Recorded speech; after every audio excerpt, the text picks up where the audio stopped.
Welcome to another conversation from Forum 2023.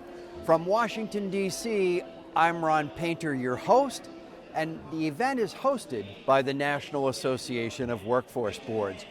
I'm joined by one of our good partners to the National Association of Workforce Boards, Chris Kibarian, who is the CEO for Lightcast. So Chris, Lightcast, tell me what Lightcast is about.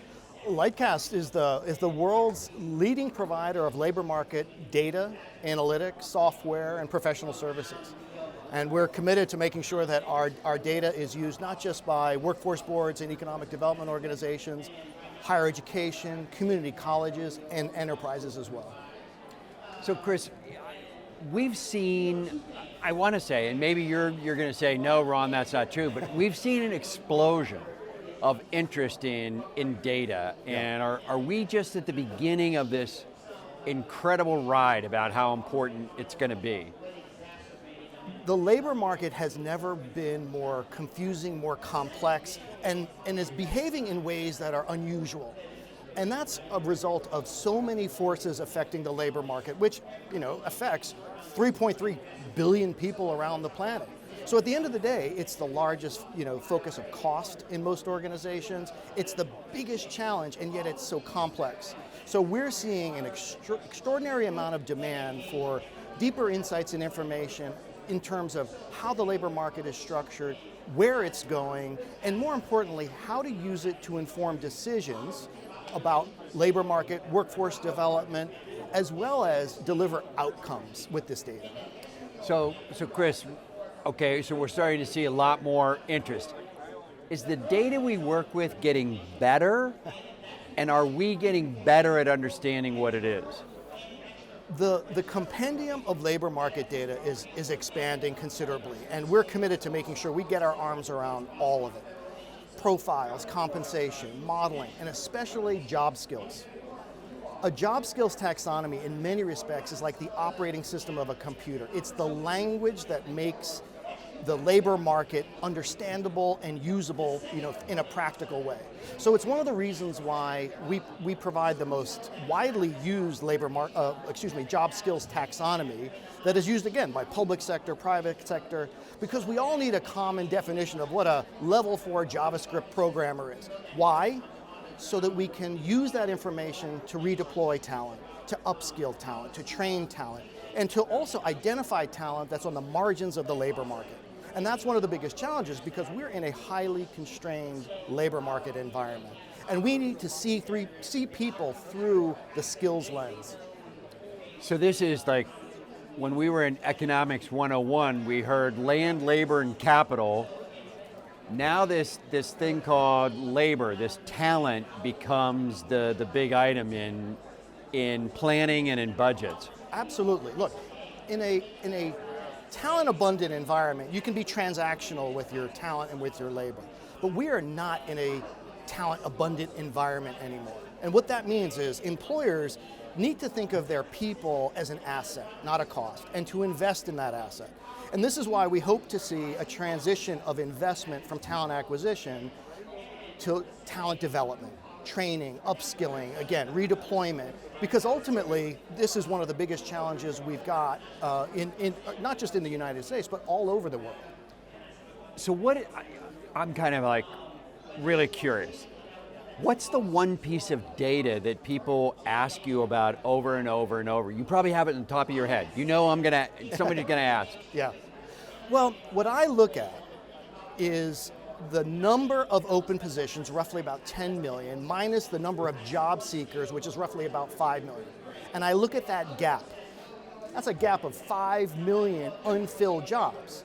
To me, that's the most important number because it helps us understand where there's urgency, where we need to provide more clever solutions to get people into the labor market, solutions to train and upskill at a much earlier point in a person's career.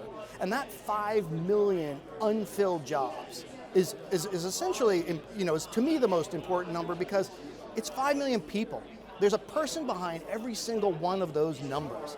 And we have to essentially work much harder to make sure the employable are employed, and these are great jobs for them. And ultimately, that's what I focus on most most of my time. Okay, Chris, we're going to ignore that the cameras are here. Sure. This is really just going to be a secret between you and me. Of course. What's the piece of data that's missing that drives you crazy? What's the data we don't have? Once you get outside the US, labor market data is so much harder to get. We take for granted how much publicly available, robust, in-depth labor market data we have in the United States. But as soon as you get outside the United States, it's harder for so many more reasons. The data is not necessarily compiled, it's not public, it's protected behind regulatory walls. We have to work 10 times harder to get at that data, but we will. And we're committed to that because the walls are coming down between geographic labor markets. Geographies don't represent captive labor markets anymore, especially for knowledge workers. So what that means is we have to provide the same kinds of depth of information in terms of supply and demand outside the US as we do inside the US, which means we're going to spend the next 5, 10 years, as long as it takes, to assemble that data and put it in the most usable and user-friendly format we can.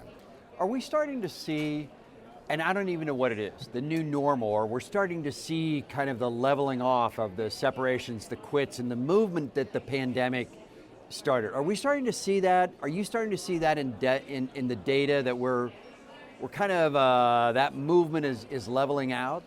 Well, you know, the pandemic did have a very profound and challenging impact on the labor market in so many ways. And ultimately, I don't know if we're necessarily at, essentially the new normal yet.